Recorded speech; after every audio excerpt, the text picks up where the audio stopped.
साथ मेरी सहयोगी लगातार बनी हुई है आंचल। आज पूरी जान झोंकते हुए अमित शाह नजर आने वाले हैं। असम में चुनावी माहौल के बीच ये दौरा बेहद महत्वपूर्ण है।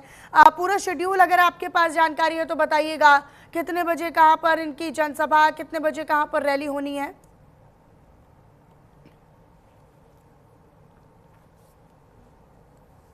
देखिए मनीषा, अभी मैंने फिलहाल ही आपसे चर्चा की थी कि गृह मंत्री अमित शाह जो है वो असम में लगातार जो है जान झोंकते हुए नजर आ रहे हैं। जैसे कि हमने अभी कुछ देर पहले चर्चा की थी कि असम के दौरे पर है, 11:15 बजे से जो है उनके कार्यक्रमों की शुरुआत होने वाली है और दोपहर 2 बजे तक जो है उनके कार्यक्रम रहने वाले हैं। अगर हम सुबह की बात करें तो सुबह 11 बजे जो है इनकी जो जनसभा है वो श्री भूमि में रहने वाली है और वहीं पर देखिए वो संबोधित करते हुए नजर आएंगे। उसके बाद देखिए अगर हम दोपहर 12:45 की बात कर रहे हैं तो उनकी जनसभा जो है वो डीएसएस खेल ग्राउंड में रहने वाली है, यानी कि दूसरी जनसभा का समय जो है वो 12:45 है। वही तीसरी जनसभा की चर्चा की अगर हम बात करें तो तीसरी जनसभा जो है वो परेड ग्राउंड में रहने वाली है, जिसका समय 2 बजे का है, यानी कि सुबह 11 बजे से लेकर दोपहर 2 बजे तक का ये अमित शाह जी का कार्यक्रम रहेगा। जी बिल्कुल आंचल, निश्चित तौर पर असम का दौरा बेहद महत्वपूर्ण है।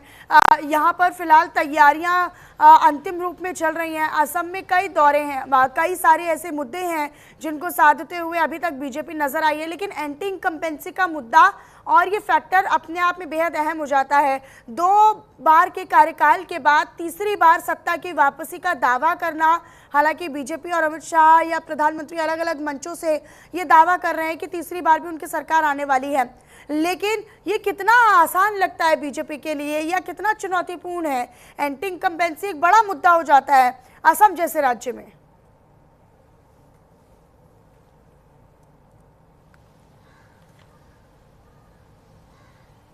देखिए कांग्रेस का वहां पर कोई जनाधार फिलहाल नजर नहीं आ रहा है, क्योंकि हम भी वहां पर गए थे, पब्लिक से बातचीत की थी तो पब्लिक ने साफ तौर पर कहा था कि हेमंता जो है वो अच्छा काम कर रहे हैं, उनका ध्यान रख रहे हैं, रोजगार लोगों को मिल रहा है, इसके साथ ही स्वास्थ्य सेवाएं वहां पर मिल रही हैं।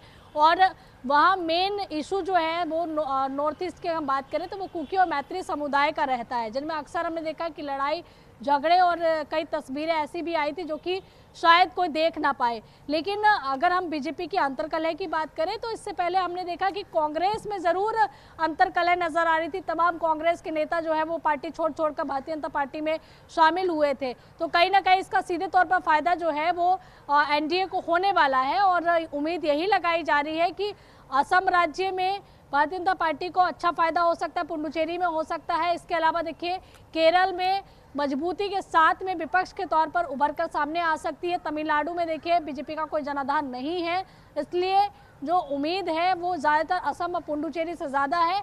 बंगाल जो है वो चुनौतीपूर्ण है, तो ऐसे में माना जा रहा है कि भारतीय जनता पार्टी इस वक्त पूरी कोशिश कर रही है, इसलिए अपने सारे छोटे नेता, सारे बड़े नेताओं को चुनावी राज्यों में लगाया हुआ है, जिससे जब परीक्षा की घड़ी आएगी, जब नतीजों का समय आएगा तो कहीं ना कहीं नतीजे उनके पक्ष में, उस बात की पूरी कोशिश जो है वो एनडीए और भारतीय जनता पार्टी कर रही है। जी ठीक है आंचल, आप रहिएगा मेरे साथ, आगे भी खबरों पर आपको रुक करेंगे।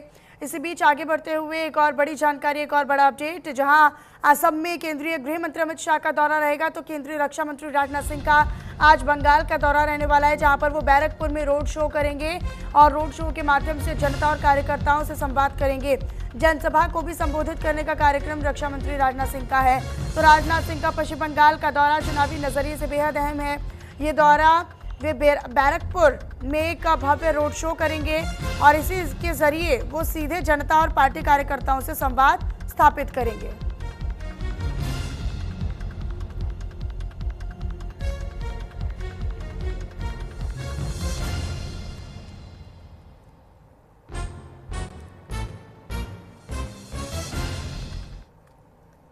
तो रक्षा मंत्री राजनाथ सिंह भी आज बंगाल का दौरा करने वाले हैं। वो भी अलग अलग चुनावी कार्यक्रम में शिरकत करेंगे और जनसभा को संबोधित भी करेंगे। मेरे साथ मेरी सहयोगी आंचल लगातार बनी हुई है। आंचल, आप रहिएगा मेरे साथ, मैं रुक करूंगी आपका, लेकिन वक्त एक छोटे से ब्रेक का है।